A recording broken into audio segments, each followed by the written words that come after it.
explosió, desconeixem nombre de ferits i no disposem de més 3-5.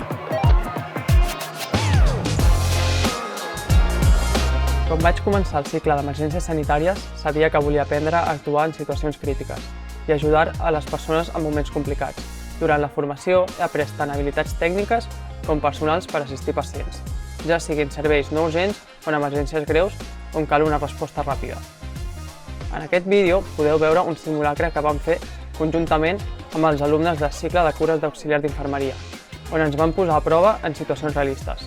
Va ser una experiència molt enriquidora perquè ens va permetre treballar en equip i coordinar-nos com ho faríem en una emergència real. Durant aquestes pràctiques vam aplicar tot el que havíem après, des del tractament de ferides fins al maneig de la via aèria i la reanimació cardiopulmonar en situacions d'alta complexitat.